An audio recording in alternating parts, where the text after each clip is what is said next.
अस्सलाम वालेकुम, very good evening to all of you. Dawn news पर इन फोकस के साथ मैं हूं नादिया नकी। आज यौम पाकिस्तान की पुरवकार तकरीब इस्लामाबाद में मुनक्किद हुई, जिसके बाद सिविल अवार्ड्स भी आपने देखे होंगे कि मुख्तलिफ गवर्नर हाउसेस में यानी तमाम सूबों के अंदर सिविल अवार्ड्स जो है वो भी नवाजे गए उन लोगों को जिन्होंने अपनी अपनी फील्ड में बड़े कारनामे अंजाम दिए हैं।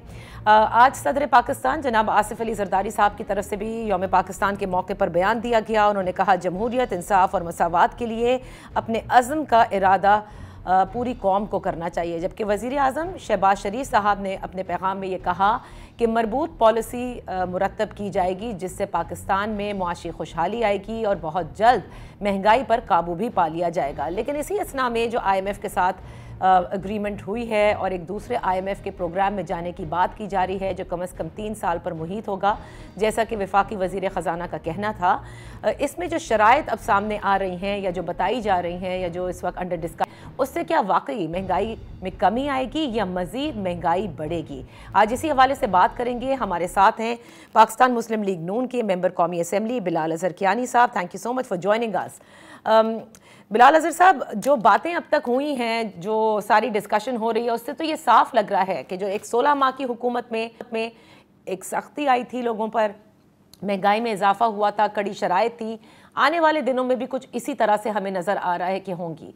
ये जो बिजली और गैस के टैरिफ को मज़ीद बढ़ाने की बातें की जा रही हैं, आप नहीं समझते कि इससे तो और मज़ीद बोझ अवाम पर ही पड़ेगा? जी बिस्मिल्लाहिर्रहमानिर्रहीम। नादिया साहिबा, बहुत शुक्रिया जी अपने शो में दावत देने का। देखिए, बात यह है कि आपने 16 माह की हुकूमत की बात की और IMF के प्रोग्राम की शराइत की बात की, मगर बात यह है कि IMF का प्रोग्राम ना भी हो तो कुछ अब हमारे रिफॉर्म्स हैं, कुछ ऐसे मुआशी इस्लाहात हैं जो अब they can't be delayed any more.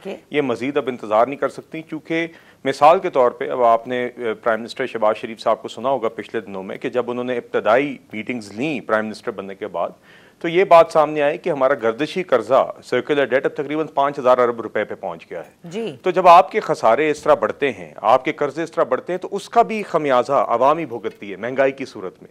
तो देखिए, इसी तरह अगर हमें इन इश्यूज का मसला निकालना होगा। अब जहाँ तक बात है IMF की शराइत की, देखिए आगे अभी एक IMF का प्रोग्राम, और इसके बारे में भी लोगों को थोड़ी कन्फ्यूजन है जी, मुझे जो तासुर मिला है, अभी जो रिसेंटली जो नेगोशिएशंस कंक्लूड हुई हैं, इसके नतीजे में कोई शराइत अभी तय नहीं हुई जी। अच्छा, ये सिर्फ एक फाइनल रिव्यू था एक एग्जिस्टिंग प्रोग्राम का, जो 9 माह का स्टैंड बाय अरेंजमेंट था जो शहबाज शरीफ साहब पिछले साल हुकूमत के अख्ताम के करीब करके गए थे। उसका अख्ताम हुआ है, उस 9 माह प्रोग्राम का अख्ताम हुआ है, और उसमें जो ऑलरेडी कंडीशंस अग्री हुई भी थी उसका जायज़ा लिया गया, और उसकी सेटिस्फैक्शन के बाद ये मुआहदा तय पाया कि सेकेंड रिव्यू क्लियर हो गया है। अब अगले माह उस IMF का बोर्ड इसको अप्रूव करेगा और जो आखिरी किस्त थी वो हमें मिल जाएगी। आगे एक नए प्रोग्राम की IMF के साथ ज़रूर अब बात इब्तदा हो रही है, और इसके बाद प्राइम मिनिस्टर साहब ने खुद भी की है, वो बहुत ही प्रिलिमिनरी फेजेस पे है अभी वो डिस्कशन। तो देखिए, जो आगे IMF के साथ एक प्रोग्राम अग्री होगा, मगर ये बात कहनी बहुत अहम है कि IMF के साथ जो भी बात हो रही है, जो भी रिफॉर्म्स प्रोग्राम, जो भी रिफॉर्म्स डिस्कस होंगे, वो ऐसे ही होंगे जो वैसे भी हमारे मुल्क की ज़रूरत है। मसलन कि आपने सर्कुलर डेट को रिड्यूस किया, उसको ख़त्म करना है, आपने बिजली की पैदावार सस्ती करनी है। और लेकिन एक मिनट, कता कलामी के लिए माफ़ी चाहूंगी बिलाल, जब आप कहते हैं ना 5,000 अरब का गर्दिशी कर्जा, इसको आपको कम करना है, जो हमारी इत्तलात हैं उसमें यह था कि अब इस गर्दिशी कर्जे में मजीद इजाफा कम से कम जून तक नहीं होना चाहिए, और उसके 2 ही तरीक़ेकार होंगे। या तो आप किसी तरह से बिजली की जो चोरी है या जो लाइन लॉसेज हैं उसको कम कर लें, या फिर वक्त पर पेमेंट्स हो जाएं, या फिर आप बिजली का टैरिफ बढ़ा दें। एंड आई थिंक किसी भी हुकूमत के लिए, मैं ये नहीं कह रही कि आप ही की हुकूमत हो, कोई भी हुकूमत होती है उसके लिए बड़ा आसान है कि वो बिजली के निर्ख बढ़ा देती है, गैस का टैरिफ बढ़ा देती है, और इसी मद में फिर आप कम से कम इसको मजीद बढ़ने से रोक सकते हैं, यानी अपने गर्दिशी कर्जे को। जी देखिए, आप सही कह रही हैं कि अक्सर ये ताकि गर्दिशी कर्जा ना बढ़े और आपने जितने की बिजली पैदा की है उतने की आप बेच सकें, और पैदा करके एक्चुअली मसला ये है कि जितने की आप पैदा करते हैं उतने की भी आप बेच नहीं सकते, चूँकि ट्रांसमिशन और डिस्ट्रीब्यूशन लॉसेज इतने होते हैं, जो आपने जिसकी तरफ आपने इशारा किया। मगर देखिए, यकीनन अगर कोई टैरिफ इंक्रीज आता भी है, और मैं अभी हरगिज़ ये नहीं कह रहा कि कोई आना है, ये अफवाहें गर्दिश ज़रूर कर रही हैं, मगर अभी कोई चीज़ इस मामले में तय नहीं पाएगी। उसमें अगर आएगा भी तो हमारी हुकूमत की कोशिश रहेगी कि जो सबसे कमज़ोर तबकात हैं, जिनकी क़ुव्वत ख़रीद सबसे ज़्यादा मुतासर हुई है, उनको मैक्सिमम पॉसिबल जो प्रोटेक्शन है वो फराम करने की पूरी कोशिश की जाए।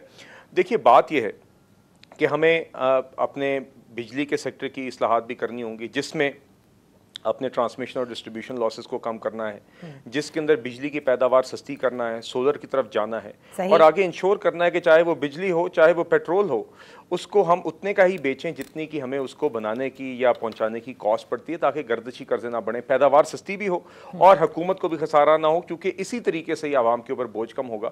इसी तरह IMF के साथ जो प्रोग्राम की बाकी जो कोई पोटेंशियल एस्पेक्ट्स हैं, वो भी ऐसी चीज़ें हैं कि IMF ना भी हो तो हमें करनी चाहिए। स्टेट ओन्ड एंटरप्राइजेज हैं जो इदारे हुकूमत ओन करती है, जो 100 अरब रुपए के खसारे करती हैं हर साल, जो 100 अरब रुपए वो उस दर लग जाते हैं जो अस्पतालों पे, स्कूलों पे और चीज़ों पे लगने चाहिए, उनको या हमें प्राइवेटाइज करना होगा या रिस्ट्रक्चर करना होगा। ये भी हमारी ज़रूरत है, ना सिर्फ इसलिए ताकि वो पैसे बचें, बल्कि जो उन इदारों से आवाम को सर्विस मिलती है, मिसाल के तौर पर PIA की तरफ से जो आवाम को सर्विस मिलती है उसमें भी बेहतरी आए। क्योंकि हुकूमत का काम नहीं है कारोबार चलाना, ना ही चलाने की काबिल है। इसी तरह टैक्स नेट की वाइडनिंग है, टैक्स नेट आपने इसलिए वाइडन करना है ताकि आपकी टैक्स की ग्रोथ भी बढ़े और जो एग्जिस्टिंग टैक्स पेयर्स हैं, जिस तरह सैलरीड क्लासेस हैं, उनके ऊपर मजीद बोझ ना आए। अच्छा, तो ये जो आपने बात की ना निजकारी के हवाले से, Bilal, I am gonna come back to you. Shabbar Zaidi हमें ज्वाइन कर लिया है, फॉर्मर चेयरमैन FBR हमारे साथ हैं। Thank you so much Shabbar साहब, आपका भी। बिलाल अजहर कियानी साहब से हम अभी यही जान रहे हैं कि ये जो कड़ी शराइत आने को हैं या जो अफवाहें गर्दिश कर रही हैं कि मजीद बिजली के टैरिफ में, गैस के टैरिफ में जो है वो इजाफा होगा और ये बोझ आवाम पर ही आएगा। मैं आपसे ये जानना चाहती हूँ, ये बातें भी की जा रही हैं कि पेट्रोल पे एक तो लेवी लगती थी, अब GST की भी बात हो रही है। अगर ऐसा हुआ तो what we are actually looking at is कि आपकी मिडिल क्लास पूरी वाइप आउट हो जाएगी। देखिए नादिया, ये तो जो कुछ भी हो रहा है ये तो इनएविटेबल है, ये होना ही था, क्योंकि IMF वालों का ये पोजीशन है कि वो ये कहते हैं कि हमें ये जो सर्कुलर डेट या सर्कुलर सब्सिडी है ये ख़त्म करनी है। और ये इस गवर्नमेंट का नहीं बल्कि तमाम गवर्नमेंट का मसला ये है कि पावर सेक्टर में जो हमारी पिलफरेज है या चोरी है या उसमें जो लीकेजेस हैं वो हम नहीं कम कर सकते, तो हमें अल्टीमेटली वहाँ उसका जो बोझ है वो ट्रांसफर करना पड़ता है अवाम के ऊपर। IMF इस मैटर पर अब पीछे नहीं हटेगा और उसमें उनका कसूर नहीं है, वो हमारा कसूर है और किसी एक पर्टिकुलर गवर्नमेंट का नहीं बल्कि सिस्टम का है, क्योंकि पाकिस्तान के पावर सेक्टर में काफ़ी इनएफिशिएंसीज हैं और उनको किए बगैर ये नहीं होगा। तो ये जो कुछ भी हम एंटीसिपेट कर रहे हैं ये पाकिस्तान में होने वाला है। अब इससे कोई ये नहीं कह सकता कि ये नहीं होगा, होना है और पाकिस्तानी लोगों को इसका बोझ बर्दाश्त करना पड़ेगा। अच्छा, पाकिस्तानी लोगों को बोझ बर्दाश्त करना पड़ेगा शब्बर साहब, लेकिन बात तो वही आती है कि एलीट कैप्चर, जिसमें ये कहा जाता है कि the entire economy is under the elite capture, उन एलीट्स के लिए, अशराफिया के लिए, क्या आप समझ रहे हैं कि मौजूदा हुकूमत इस किस्म के कोई स्टेप्स लेती हुई आपको नजर आएगी जिससे बोझ उन पर पड़े? क्योंकि जो बकी आवाम जिन पर पड़ता है सब के सब सोशल नेट या बिस्प के लिए जो है वो क्वालिफाई नहीं करते हैं। देखिए, ये भी बहुत बड़ा सब्जेक्ट है कि हम किस तरह बोझ जो है वो अवाम का, जो आम आदमी से हटाकर वो उसका बोझ अशराफिया पे डाले। उसकी जो सबसे आसान तरीका किताबों में होता है वो ये होता है कि आप डायरेक्ट टैक्सेस को बढ़ाएं और indirect taxes, sale tax including ये पेट्रोलियम की लेवी है, इनको कम करें, क्योंकि आज हमारा ऑलरेडी सेल टैक्स का रेट बहुत ज़्यादा है 18% में और हर आदमी को बर्दाश्त करना पड़ता है। अब ये जो अमल है ये भी एक बहुत मुश्किल टास्क है और ये भी 1 साल 2 साल नहीं मगर ये एक टाइम लगाएगा। मगर इसमें जो सबसे अहम बात है कि पहले हम ये फैसला कर लें कि हमें करना है। देखिए नादिया, हमारा मुल्क का मसला ये है कि हम हर 2-3 साल बाद अपनी इकोनॉमिक्स की प्रायोरिटी चेंज कर देते हैं और हम हर गवर्नमेंट, हर शख्सियत के आने जाने के बाद अपने इकोनॉमिक्स को रीडिज़ाइन करते हैं। कभी हम कहते हैं ये नवाज शरीफ की इकोनॉमिक्स है, कभी कहते हैं मुशर्रफ की इकोनॉमिक्स है, कभी कहते हैं ये इमरान खान की इकोनॉमिक्स है। ये हमें सोचना चाहिए कि ये लोग इररेलेवेंट हैं, ये पाकिस्तान की मईशत है और हमें एक लॉन्ग टर्म पॉलिसी लानी है जिसमें हम नाकाम रहते हैं। और हमारे लोग जब आपके प्रोग्रामों में आते हैं तो बैठ के कंपैरिजन करते हैं कि जी मेरे दौर में ये था और उनके दौर में ये था और मेरे दौर में ये था। तो ये सारा सिलसिला जी बिल्कुल बिल्कुल आप सही कह रहे हैं, और आप पहले भी ये कह चुके हैं कि अगर हम अपने आप को रीजन से कंपेयर करने लगेंगे तो मेरे ख्याल से बेहतर होगा in order to put the economy back in direction. मैं एक छोटी सी ब्रेक लेती हूँ, जब ब्रेक से वापस आएंगे तो दिल्ली के हवाले से बातें हो रही हैं। बिलाल अजहर कियानी साहब से और शब्बर साहब से ज़रूर पूछेंगे कि अभी सिर्फ PIA की बात हो रही थी, लेकिन वफाकी वज़ीर ख़जाना ने अब बिजली की जो तकसीमकार कंपनीज हैं उनके हवाले से भी ये इंदिया दे दिया है कि नेक्स्ट उनको भी ज़रूर हमें निजकारी की तरफ जाना होगा। ऐसे में पाकिस्तान पीपल्स पार्टी के साथ क्या जो मुआहिदा है या जो अग्रीमेंट है वो हो चुकी है कि निजकारी होकर ही रहेगी? Right after this very short. Welcome back. हमारे साथ हैं शब्बर जैदी साहब और बिलाल अजहर कियानी साहब, मेंबर कौमी असेंबली पाकिस्तान मुस्लिम लीग नून से। बिलाल, ये बताएं, निजकारी के हवाले से बड़ा क्लियर कट अब अनाउंसमेंट्स हैं आप लोगों की जानिब से कि PIA की निजकारी और ऑलमोस्ट लाइक कंप्लीट और जून तक जो है ये तमाम मामलात हल हो जाएंगे। उसके बाद नेक्स्ट IPPs की बात हो रही है। पाकिस्तान पीपल्स पार्टी का भी बड़ा कैटेगोरिकली पब्लिक प्राइवेट पार्टनरशिप के हवाले से बातचीत है, तो क्या ये मामलात उनके साथ तय पा गए हैं? जी नादिया साहिबा, देखिए बात ये पहली बात तो आपने बिल्कुल सही कही कि PIA की प्राइवेटाइजेशन ऑलरेडी उसकी प्रोसेस जारी है। मेरी इतला के मुताबिक ड्यू डिलिजेंस फेज़ पे है और उसके बाद फिर अगला मरला आता है जहाँ पे आप फिर मार्केट में जाते हैं टू प्रोस्पेक्टिव बायर्स। और हम उम्मीद कर रहे हैं कि इस दफ़ा इंशाल्लाह ये फॉलो थ्रू होगी और ये ज़रूरत भी है जी। यकीनन हमें इंश्योर करना होगा कि इसमें एम्प्लॉयज़ भी जो हैं वो ऑन बोर्ड रहें और इसमें हम मैक्सिमम प्राइस भी फेच करें और एक ऐसी पार्टी के पास जाए जो कि इसको आगे चला सके, इसका मयार दुनिया की बेहतरीन एयरलाइंस की तरफ ले जा सके आइंदा सालों में, और साथ ही साथ ये लॉस मेकिंग के बजाय एक प्रॉफिटेबल एयरलाइन बने जो हमारे ख़जाने में टैक्स भी जमा करा सके जी। इसी तरह जो आपने डिस्कोस की बात की, यकीनन ये जी डिस्ट्रीब्यूशन कंपनीज जो हैं इनको भी हमें प्राइवेटाइज करना होगा। वो थोड़ी सी ज़्यादा आई थिंक उसमें ग्राउंड वर्क रिक्वायर्ड है क्योंकि उसमें रेगुलेटरी मामलात होते हैं, नेपरा के साथ मिलके दीगर चीज़ें करनी होगी। बट ये हमारी ज़रूरत है जी और हमें यकीनन इनको प्राइवेटाइज करना होगा। ये लॉस मेकिंग एंटिटीज़ हैं, इनको फाइनेंशियली फीजिबल भी बनाना होगा नए इन्वेस्टर्स के लिए, बट इनको यकीनन प्राइवेटाइजेशन ही इनका हल है ताकि इनकी सर्विस भी बेहतर हो और जो ये 100 अरब रुपए, हज़ारों अरब रुपए का जो एक बोझ एक्सचेकर पे हर साल होता है इनकी इनएफिशिएंसी की वजह से, वो भी बेहतर हो। जहाँ तक आपने पीपल्स पार्टी की बात की, देखिए पीपल्स पार्टी का यकीनन एक शहरी रहमान साहिबा का चंद दिन कबल एक बयान आया था कि पब्लिक प्राइवेट पार्टनरशिप, देखिए पब्लिक प्राइवेट पार्टनरशिप भी इटसेल्फ एक प्राइवेटाइजेशन का ही मोड है। प्राइवेटाइजेशन के दीगर तरीक़ाकार होते हैं, उसमें या आप कभी मेजॉरिटी स्टेक बेच देते हैं जिसमें कंट्रोल भी हैंड ओवर हो जाता है, कभी आप लीज भी कर सकते हैं, आउटसोर्स कर सकते हैं। पब्लिक प्राइवेट पार्टनरशिप भी प्राइवेटाइजेशन का ही एक मोड है, तो वो तो एक it's one of the ways in which you privatise, तो उसके ऊपर यकीनन बातचीत हो सकती है। पीपल्स पार्टी ने खुद भी 90 की दिहाई के अंदर प्राइवेटाइजेशन की, बेनज़ीर साहबा के दौर में नवीद कमर साहब मिनिस्टर फॉर प्राइवेटाइजेशन रहे हैं। तो देखिए इसमें आई थिंक कोई ऐसा मेजर इशू नहीं है। यकीनन दे आर अ पार्टनर, जो ट्रेजरी बेंचेस पे पार्टनर हैं, तो उनसे बातचीत होनी भी चाहिए और होएगी भी। अच्छा। और मुझे यकीन है कि अगर हम इंशाल्लाह एक अच्छे प्रोफेशनल तरीके से प्राइवेटाइजेशन इंश्योर करें तो उस पर किसी को भी एतराज़ नहीं होना चाहिए। मेरा नहीं ख्याल मुल्क में कोई भी इससे डिसएग्री करता है कि PIA जैसी लॉस मेकिंग एंटरप्राइजेस को अब हमें इस मसले को हल करना होगा ताकि सर्विस डिलीवरी भी बेहतर हो और आगे आपके ये लॉसेस भी जो हैं जो आवाम उठाती है हर साल, इससे भी छुटकारा मिले और आगे PIA बहाल भी रहे। ऐसा नहीं है कि बंद हो बल्कि बेहतर हो। अच्छा। और एम्प्लॉयज की भी राइट्स प्रोटेक्ट हो। तो ऐसी विन विन सिचुएशन पाकिस्तान में ही प्राइवेटाइजेशंस में पहले अचीव हो चुकी है और कोई वजह नहीं है कि अच्छा, ये बारहा ये कहा जा रहा था कि जो एम्प्लॉयज हैं, जब फवाद साहब ने भी in the care taker setup बात कर रहे थे, वो ये कह रहे थे कि जितने भी एम्प्लॉयज हैं वो अपनी जगह रहेंगे, किसी को भी नौकरी से फारिग नहीं किया जाएगा। ये इसी किस्म की कुछ प्राइवेटाइजेशन होने को है? जी देखिए, मैं ये तफसील जो है कि अभी तक क्या डायलॉग हुआ है एम्प्लॉयज़ के साथ, यूनियंस के साथ, मैं अभी I am not aware of it, but मैंने आपसे ऑलरेडी जो ये बात कही कि देखिए प्राइवेटाइजेशन के अंदर हमें ये इंश्योर करना होगा और ऑलरेडी मुझे यकीन हो रहा होगा कि एम्प्लॉयज़ के साथ, यूनियंस के साथ एक डायलॉग रहे, they remain on board. There is no reason why किसी भी प्राइवेटाइजेशन में employees have to lose out. दीगर तरीक़ेकार होते हैं, आप उनको वॉलंटरी सेपरेशन स्कीम्स होती हैं, अगर उनने जाना भी हो तो आप साथ ही साथ उनकी एम्प्लॉयमेंट की प्रोटेक्शन भी इंश्योर कर सकते हैं। इसमें यकीनन जो नई पार्टीज आती हैं, जो खरीदना चाहती हैं, उनसे भी एक डायलॉग होता है। साथ ही साथ कुछ एक और भी ऑप्शंस हैं जो इस मुल्क में हो चुकी हैं, जहाँ पे एक छोटा सा माइनॉरिटी स्टेक भी एक एम्प्लॉयज़ को कलेक्टिवली मिल जाता है।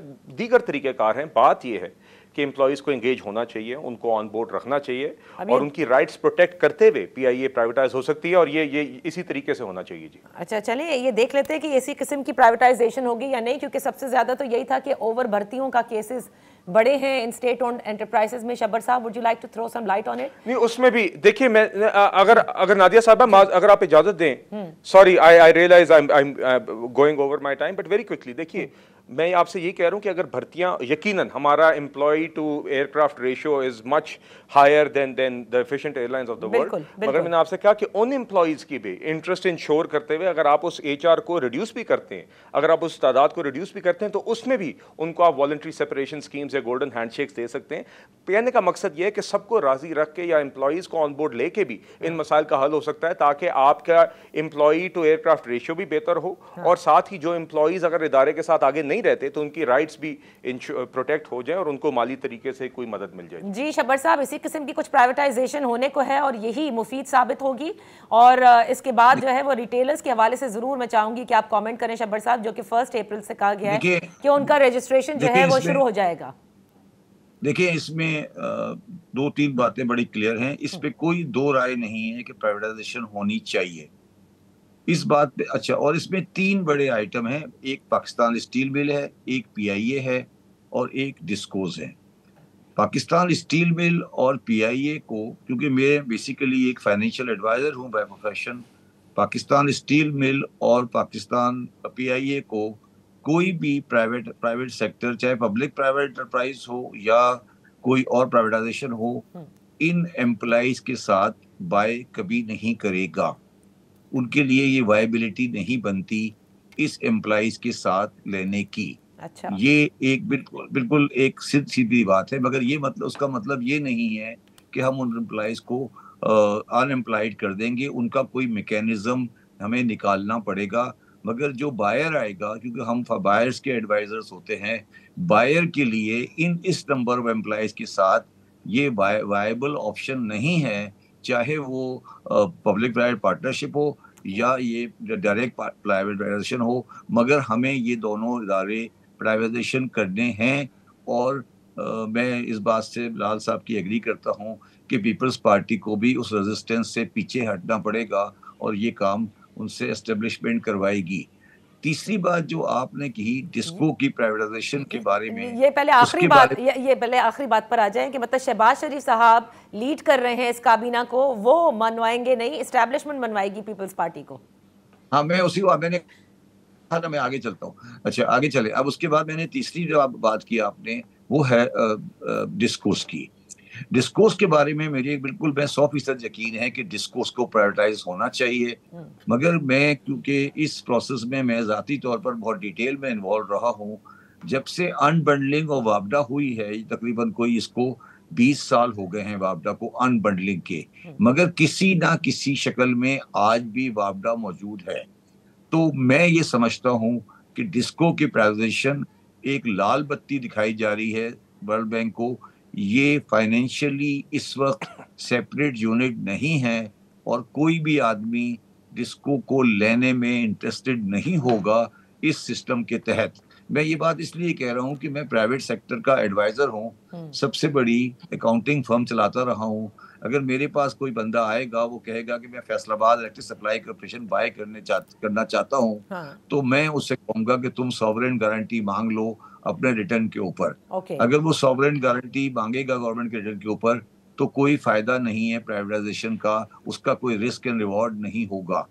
तो हमें इस पे जज्बाती नहीं होना चाहिए और हमें ये कहना चाहिए कि पहले हम इन यूनिट्स को जो कि डिस्कोज हैं वो एक्चुअली अनबंडल करें और उनको इस शक्ल में लेकर आएं कि वो सेलेबल प्रोडक्ट बन सके बायर के लिए। अदरवाइज आज ये थ्योरी है, प्रैक्टिस में ये चीज नहीं हो सकेगी। अगर आप फैसलाबाद इलेक्ट्रिक सप्लाई कॉर्पोरेशन की प्राइवेटाइजेशन की बात मैं तकरीबन 20 साल से सुन रहा हूँ। ओके। तकरीबन 20 साल से ये कहानी आती है, फिर ये कहानी चली जाती है, फिर ये कहानी आती है, फिर ये कहानी चली जाती है।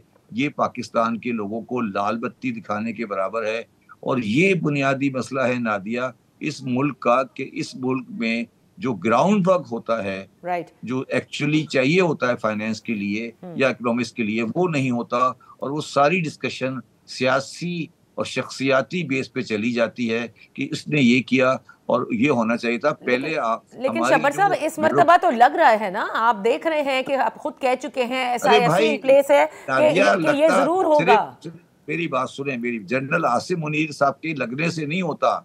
डिस्को को प्राइवेटाइज करने के लिए उसकी अनबंडलिंग करनी पड़ेगी। मेरी बात समझने की कोशिश करें।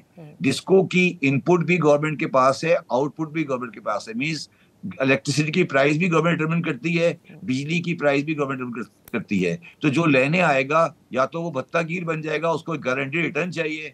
अगर सिर्फ ये काम करना है तो कोई फायदा नहीं है। इस तरह नहीं होता दुनिया में। अच्छा। तो ये मेरी बात समझने की कोशिश करें ना। सही ट्राई टू अंडरस्टैंड। नहीं, I am understanding. I think Bilal Azhar would like to comment on this. एक ब्रेक ले लेती हूँ, ब्रेक के बाद वापस आके शब्बर साहब ये कहते हैं कि ये बिल्कुल एक लाल बत्ती की तरह हम वर्ल्ड बैंक को दिखा रहे हैं। ये मुमकिनात में से नहीं है फिलहाल, क्योंकि कई बार ये फैसलाबाद इलेक्ट्रिक सप्लाई कॉर्पोरेशन की प्राइवेटाइजेशन के हवाले से भी सुन चुके हैं, लेकिन जो ग्राउंड वर्क है वो हम नहीं करते।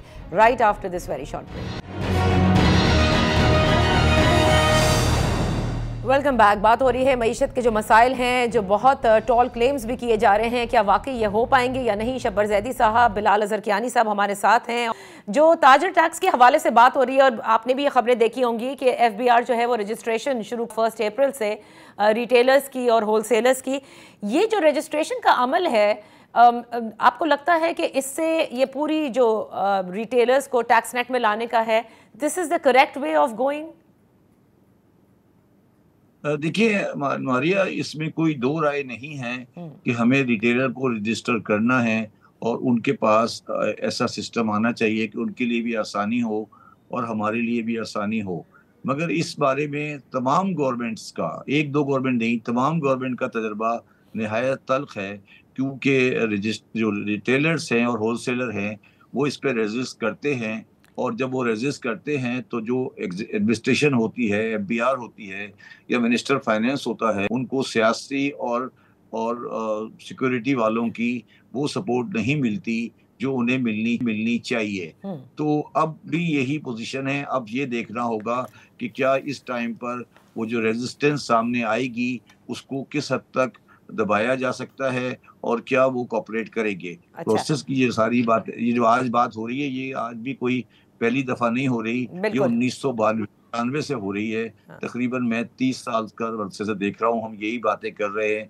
जब से हमने सेल टैक्स को GST लगाया था उस वक्त से हम ये कर रहे हैं। और ये इतना बड़ा माफिया है, इतना बड़ा माफिया है कि वो उनके पास तकरीबन 30 से 40 लाख रिटेल की दुकानें हैं पाकिस्तान में जो डॉक्यूमेंटेशन सिस्टम में नहीं है, और जो तमाम अनडॉक्यूमेंटेड इकोनॉमी और कैश इकोनॉमी और स्मगल गुड की सेल, अफगान ट्रांजिट की सेल, जाली अशिया की सेल का अड्डा है। तो वो ये नहीं चाहते कि कोई आदमी आकर उनको रेगुलेट करे। आप मुझे बताएं कि जो जाली दवाएं बेच रहा है या स्मगल गुड्स बेच रहा है या अफगान ट्रांजिट की चोरी बेच रहा है, फॉर एग्जांपल टायर्स ले लें, मोबाइल फोन ले लें, ये वो चीजें हैं जो स्मगल और अफगान ट्रांजिट, कपड़ा है, रेशमी कपड़ा है।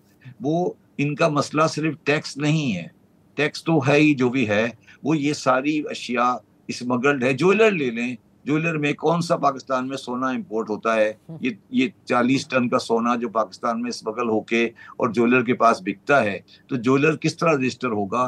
तो नादिया, ये हम इसको बड़ा आसान समझते हैं कि ये आज शुरू कर दिया फिर हम कल कर लेंगे, ये चीज हमें मेरा तो सवाल ये है कि क्या ये ऐप के जरिए सिर्फ रजिस्ट्रेशन हो जाएगी और ये सब आ जाएंगे टैक्स नेट में? बिकॉज वही आपकी बात है। नहीं, देखिए मैंने कल भी किसी प्रोग्राम में ये बात की थी कि इसमें कोई राय नहीं है कि ये होना चाहिए और ये इसके बगैर पाकिस्तान का गुजारा नहीं है। मगर ये मेरा ये व्यू है कि ये थोड़ा सा इसको आपको स्टैगर करना पड़ेगा। स्टैगर का मतलब है फैलाना पड़ेगा। आप एक सेक्टर को पहले लें, उसके बाद दूसरे सेक्टर को लें, एक आहिस्ता आहिस्ता उसको उसको यानी लेते जाएं। सिस्टमैटिक वे में आप कहते हैं कि हर सेक्टर को हाँ जी, ऐसा अगर लेकर आपने आए। सारे बाजारों को एक साथ टेक ऑन कर लिया तो फिर प्रॉब्लम बढ़ जाएगी। बिलाल, ये शब्बर साहब ये कह रहे हैं कि ये बहुत बड़ा माफिया है। जितनी भी पॉलिटिकल गवर्नमेंट्स होती हैं, ultimately they are unable to actually get all these retailers in the tax net. अब आप लोगों का इस हवाले से क्या प्लान है कि ठीक है 1 अप्रैल से ये रजिस्ट्रेशन का मरहला शुरू हो जाएगा, लेकिन ये इतना आसान नहीं है। बिल्कुल सही फरमाया, ज्वेलर्स ले लीजिए आप, कपड़ा बेचने वाले, ऑल दी स्मगल्ड गुड्स, ये तो बड़ी मुश्किल है कि टैक्स नेट में आए। जी नादिया साहिबा, देखिए ये यकीनन एक चैलेंज है, मगर ये चैलेंज हमें कबूल करके इस पे इम्प्लीमेंट करना होगा। यकीन करें और कोई चारा नहीं है। देखिए एक मुल्क है, हमारा टैक्स टू जीडीपी रेशियो इतना कम है और हमें ये अब इंश्योर करना होगा कि बजाय इसके कि जो एग्जिस्टिंग कैप्टिव टैक्स पेयर्स हैं उन्हीं के ऊपर ही बोझ डालने के बजाय, और वो भी ना काफ़ी होता है, वो बोझ आप डाल भी दें तो टैक्स रेवेन्यू ग्रोथ आपकी वो नहीं है जो होनी चाहिए, टैक्स की कलेक्शन वो नहीं है जिससे इस मुल्क की अब ज़रूरियात पूरी हों। एक तो हमें वो बढ़ाना होगा, दूसरा हमें एक्सपोर्ट्स बढ़ानी होगी। मगर ये बात सही है कि रिटेलर्स हो जाए, कुछ और सेक्टर्स हैं वो अपना फेयर शेयर ऑफ टैक्सेस नहीं दे रहे। अब जहाँ तक बात है, शब्बर जैदी साहब ने बात की अभी कि ग्रेजुअल होना चाहिए। अब देखिए एक ही ग्रेजुअल तरीक़ाकार 2022 में प्रपोज किया गया था, जिसमें एक फिक्स्ड एरिया के हिसाब से रिटेलर्स की टेयरिंग करके एक फिक्स टैक्स लगा रहे थे, जो कि रिलेटिवली रेट्स भी कम थे और उसमें कोई उनकी तरफ से कोई एज सच इनिशियल कोई वेल्थ डिक्लेरेशन भी नहीं दरकार थी। बहुत सिंपल था, मगर उसके ऊपर भी एक रेजिस्टेंस आई। मगर बात यह है कि हमें अब ये इस तरफ जाना पड़ेगा जी। और इसमें आप यकीन करें, जब रिटेलर्स के साथ भी बैठें तो वो ये बात तस्लीम करते हैं कि टैक्स उनको देना चाहिए। तो इसलिए हमें इसके ऊपर यकीनन एक पॉलिटिकल चैलेंज भी है, मगर हमें ये चैलेंज कबूल करना होगा। मैं एक बात ज़रूर करना चाहूँगा कि जो ब्रेक से पहले बात हो रही थी, शब्बर जदी साहब ने डिस्कोस की प्राइवेटाइजेशन, डिस्ट्रीब्यूशन कंपनीज की बिजली की प्राइवेटाइजेशन की बात की।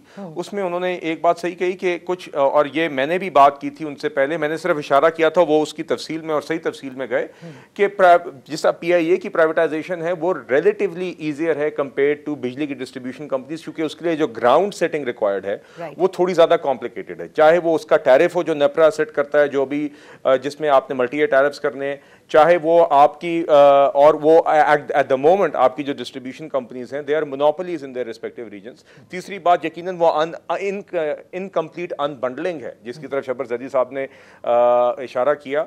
तो ये बिल्कुल सही बातें हैं, इसलिए उसकी प्राइवेटाइजेशन प्रोसेस स्टार्ट करने का से पहले ये ग्राउंड सेटिंग रिक्वायर्ड होगी, जो अगेन गवर्नमेंट का काम है और इंशाल्लाह हम ये काम करेंगे। और ये काम अब करना लाजिम है जी, और ज़रूरी है, और वॉर फुटिंग भी ज़रूरी है जी। मगर यकीनन हमें टैक्स नेट की तरफ जो बात हुई है, ये हमें चैलेंज कबूल करना होगा और हमें इसका तरीक़ाकार बनाना होगा ताकि ये आगे अब टैक्स नेट वाइडन हो। अब हम नहीं अफोर्ड कर सकते। आपने देखा है कि अब जो टैक्स कलेक्शन हो रही है, जब उसमें से एनएफसी के बोर्ड के तहत जब सूबों को उनका हिस्सा जाता है तो वफाक स्टार्ट ही खसारे से करती है। मॉडिफाई किया जा सकता है। और शहबाज शरीफ साहब ने जो उस दिन इजलास हुआ था SIFC का, उसमें उन्होंने ये भी कहा था कि तमाम सूबों को वफाक के साथ मिलकर बड़ी कोऑर्डिनेशन में चलना होगा, ये अकेले वफाक नहीं हैंडल कर सकता। बिलाल साहब, एक जो तनकीद मुस्तकिल हो रही है वो काबीना की जो कमिटीज़ तश्कील की गई हैं शहबाज शरीफ साहब की जानिब से on various steps that have to be taken regarding the economy, उसमें प्राइवेटाइजेशन में हम देख रहे हैं कि वजारत खारजा इसाक डार साहब का भी नाम है कि he is going to be heading it, और इस पर बड़ी कड़ी तनकीद हो रही है कि बात यहाँ पे फाइनेंस मिनिस्टर की पोजीशन बनती थी, लेकिन फिर से जो है वो इसाक डार साहब को किसी ना किसी सूरत में फिट करने की कोशिश की जा रही है। जी देखिए, मेरा ख्याल है उसको ज़रा पूरे कॉन्टेक्स्ट में देखना चाहिए। सारी दीगर कैबिनेट कमेटीज़ बनी हैं और काम तकसीम किया गया है। सबसे पहले तो आप देखें कि ECC जो इकोनॉमिक कोऑर्डिनेशन कमेटी है कैबिनेट की, जो सबसे अहम इकोनॉमिक कमेटी होती है किसी भी हुकूमत, वो प्राइम मिनिस्टर हेड कर रहे हैं, उसको वज़ीर आज़म साहब ने फैसला किया कि वो हेड करेंगे। और ये भी पहली दफ़ा नहीं हो रहा, और मेरे ख्याल से बड़ी खुशाइन बात है, क्योंकि जिसे आप कह लें इंजन आपकी हुकूमत के मुआशी फैसलों का, वो ECC ही है। वहीं पे अशिया की एक्सपोर्ट्स की इजाज़त की समरीज आती हैं, वहीं पे ही गैस के ब्लॉक्स की अवार्ड की समरीज आती हैं, वहीं पे ही दवाइयों की कीमतों की अप्रूवल की समरीज आती हैं। इस तरह के दीगर जो मुआशी मामलात वफाकी हुकूमत करती है उसके फैसले वहाँ पे आते हैं। आमतौर पर यह होता रहा है कि फाइनेंस मिनिस्टर उसको चेयर करते थे और कैबिनेट फिर उसको रेटिफाई करती थी, मगर अब प्राइम मिनिस्टर साहब वो खुद तफसीली मीटिंग्स में भी शामिल होंगे जो ECC में होती हैं। ये खुशाइंद बात है। इसी तरह वो कैबिनेट कमेटी ऑन एनर्जी भी खुद चेयर कर रहे हैं। और ये भी आपको याद होगा, और ECC बाय द वे आपको याद होगा कि ये पहली दफा प्राइम मिनिस्टर चेयर नहीं कर रहे। जब शाहिद खकान अब्बासी साहब प्राइम मिनिस्टर थे तब भी उन्होंने चेयर की थी। इसी तरह cabinet committee on energy prime minister chair कर रहे हैं। ये भी आपको याद होगा कि कैबिनेट कमेटी ऑन एनर्जी की meetings regularly prime minister Nawaz Sharif 2013 से 18 के दौर में चेयर करते थे, जब तकरीबन 14,000 मेगावाट बिजली उन 5 सालों में जनरेशन कैपेसिटी ऐड हुई थी। और आगे अगर आप देख लें तो cabinet committee on state owned enterprises है, वो फाइनेंस मिनिस्टर चेयर कर रहे हैं। Cabinet committee on Chinese investment है, वो एहसन इकबाल साहब चेयर कर रहे हैं as planning minister, and also because he is been central to CPEC। इसी तरह आपकी ये कैबिनेट कमेटी ऑन प्राइवेटाइजेशन यकीनन इसहाक डार साहब कर रहे हैं, वो उनके उसकी एक बैकग्राउंड है, वो cabinet committee on privatisation in the past भी चेयर करते आए हैं। मगर आपने देखा है कि जहाँ तक फाइनेंस मिनिस्ट्री की बात है, फाइनेंस मिनिस्टर जहाँ तक IMF के साथ डिस्कशन की बात है तो वो फाइनेंस मिनिस्टर ने ही लीड की है। तो इसमें मेरे ख्याल से ये तासुर बिल्कुल नहीं जाना चाहिए कि कहीं से फाइनेंस मिनिस्टर के काम में इंट्रूजन हो रही है। फाइनेंस मिनिस्टर अपना काम कर रहे हैं, कैबिनेट कमिटीज की तकसीम प्राइम मिनिस्टर का प्रेरोगेटिव है। नहीं, नो डाउट अबाउट दैट, लेकिन सवाल उठते हैं कि खारजा की वजारत का प्राइवेटाइजेशन से कोई ताल्लुक नहीं। खारजा in itself it's such a specific and a very specialised ministry, और उसका काम भी बहुत ज्यादा है इन टर्म्स ऑफ जाहिर है हमारे जो फॉरेन रिलेशंस है। बहरहाल आप ये कह रहे हैं कि प्रेरोगेटिव है और इसमें एक बैकग्राउंड भी है। शब्बर जैदी साहब, आप इसको किस तरह से देखते हैं? Is it all right? क्योंकि इसके ऊपर बड़ी कड़ी तनकीद की जा रही है, और विद इन जो पाकिस्तान मुस्लिम लीग नून से ताल्लुक़ रखने वाले माजी के लोग हैं, अभी भी खैर पार्टी का हिस्सा हैं लेकिन किसी पोजीशन पे नहीं है, वो भी ये कहते हैं कि खारजा की वजारत का इसमें कोई काम नहीं है प्राइवेटाइजेशन में। देखिए, दो अलग अलग चीज़ें हैं। पहली बात तो जो ECC की चेयर है बाय द प्राइम मिनिस्टर, मैं उसूली तौर पर उस बात से एग्री नहीं करता। ये ज़रूर है कि उस शहबाज शरीफ साहब ने ये काम गुड इंटेंशन से किया है कि वो प्रायोरिटी देना चाहते हैं माशी मसलों को, मगर अगर प्राइम मिनिस्टर साहब ECC को चेयर करते हैं तो फिर कैबिनेट की हैसियत तकरीबन ख़त्म हो जाती है, क्योंकि मकसद ये होता है कि एक कोर कमेटी जो ज़्यादा टाइम लगा सके, डिटेल में देख सके, वो चीज़ों को देखे और उसको ले जाकर कंडेंस फॉर्म में कैबिनेट के सामने प्रेजेंट करे। अगर वो नीचे वाली कमेटी में भी प्राइम मिनिस्टर निटी ग्रिटी में और फैक्ट्स में इन्वॉल्व हो जाते हैं तो फिर कैबिनेट की ज़रूरत नहीं है, फिर कैबिनेट को ख़त्म कर देना चाहिए। मैं बिल्कुल क्लियर हूँ इस बारे में, और ECC को चेयर करने का मुझे कोई वजह नज़र नहीं आती प्राइम मिनिस्टर साहब की। यस, वो अगर इन्वॉल्व होना चाहते हैं बिल्कुल उनकी है, वो अलग बात है, मगर ये कोई अच्छी रवायत नहीं है। अच्छा। क्योंकि मकसद हमारा ये है ECC का कि फाइनेंस के मैटर पर कोर मिनिस्टर जो कि इकोनॉमी से डील करते हैं वो चीज़ों को डिटेल में देख सके। ये शख्सियात का मसला नहीं है, इसमें शहबाज शरीफ या औरंगजेब इसहाक डार रेलेवेंट नहीं है। इस सब्जेक्ट ये है कि ECC क्या है। अच्छा, दूसरी बात अब आ जाते हैं प्राइवेटाइजेशन के ऊपर। मैं ये समझता हूँ प्राइवेटाइजेशन एक बिल्कुल अलग सब्जेक्ट है जिसका ताल्लुक डायरेक्टली फाइनेंस के साथ नहीं है। वो एक बिल्कुल डिफरेंट सब्जेक्ट है उन कंट्रीज में जहाँ पर प्राइवेटाइजेशन होनी है।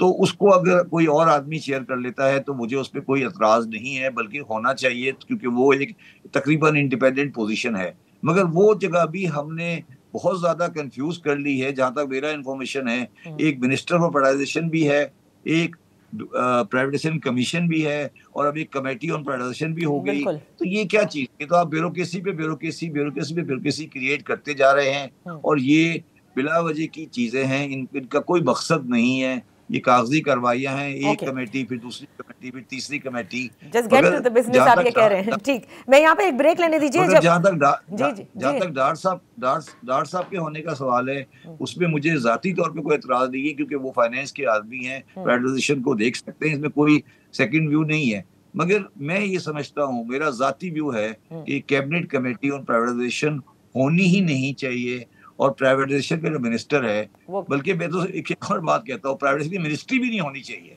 ये आपने प्राइवेटाइजेशन कमीशन बनाया हुआ है, ये किस काम के लिए, किस बर्स की दवा है? प्राइवेटाइजेशन कमीशन का चेयरमैन हो, वो प्राइवेटाइजेशन का केस लेकर आया और पास हो जाए। ये आपने दो मिनिस्ट्री ऑफ प्राइवेटाइजेशन क्यों बनी हुई है, और ये मिनिस्टर की कैबिनेट कमेटी ऑफ प्राइवेटाइजेशन क्यों बनी हुई है? ये सिर्फ और सिर्फ इस्लामाबाद में लोगों की नौकरियां लगाने के लिए और फाइलें भरने के लिए है, इसने कुछ हासिल नहीं किया है in the last 30 years.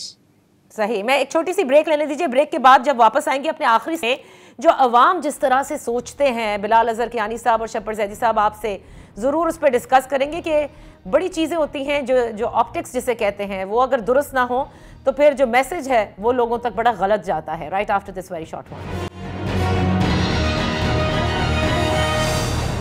Welcome back. Bilal Azhar Kiani साहब, straight to you before we have to wind up the show. ये बताइए कि लोग ये कहते हैं कि भाई हुकूमत के शाहाना खर्च तो कम होते नहीं और सारी कड़वी गोलियां उनके लिए हैं कि पेट्रोल बढ़ा दो, बिजली बढ़ा दो, गैस की प्राइस बढ़ा दो, और जाहिर है इसका पूरा एक जो पूरा ट्रैक चलता है वो फिर महंगाई की सूरत में और अशिया खुर्दनोश पे आता है। तो ये जो ऑस्टेरिटी का जिक्र तो बहुत होता है लेकिन माजरत के साथ वो ऑस्टेरिटी हमें नजर नहीं आती। नादिया साहिबा, देखिए ऑस्टेरिटी तो आपने देखा है कि पिछली 16 माह की हुकूमत में भी शहबाज शरीफ साहब ने काफ़ी हद तक की, अब भी आप देखेंगी कि वो होगी और यकीनन उसका एक इम्पैक्ट होगा। मगर देखिए मैं आपको फिर से दोहराऊंगा, वो भी होना चाहिए और यकीनन एक उसकी इकोनॉमिक एस्पेक्ट है, एक उसकी मैसेजिंग है कि यू लीड बाय एग्जांपल, और वो आपको होती हुई नज़र आएगी। देखिए मगर दूसरी बात है, मैं आपसे यकीन करें, आप जब हुकूमती अखराजात की बात करती हैं तो सबसे पहले अगर हम ये स्टेट ओन्ड एंटरप्राइजेस का मसला हल कर देंगे तो इसका कोई नेवल बदल ही नहीं है। कितने आप 100 अरब रुपए, हज़ारों अरब रुपए आप आवाम के बचा सकेंगे आइंदा अगर हम इसको प्राइवेटाइज करके, अगर इसमें हमें आवाम की और मीडिया की एक सपोर्ट हुई और एक इसको नेशनल मिशन समझ के अगर हमने एक किया तो यकीन करें हज़ारों अरब रुपए आपके फ्री अप होंगे जो अदरवाइज़ आवाम के मसाइल के ऊपर सड़कों पर, हस्पतालों पर, एजुकेशन पे, दीगर और इशूज़ पर लग सकते हैं और हमारे खसारे कम होंगे। देखिए और दूसरा चैलेंज हमारा बुनियादी तौर पर रेवेन्यू ग्रोथ का है। तो मैं ये बिल्कुल ये बात समझता हूँ जी, ये मैं आपको बताऊँ ऑनेस्टली, ये बिल्कुल हमें बात समझ आती है कि जब भी IMF के प्रोग्राम की बात होती है, क्योंकि इतने प्रोग्राम गुजर गए हैं, तो ये एक बात आती है कि देखिए कि आवाम के ऊपर बोझ आता है मगर मुस्तकिल हल नहीं होता।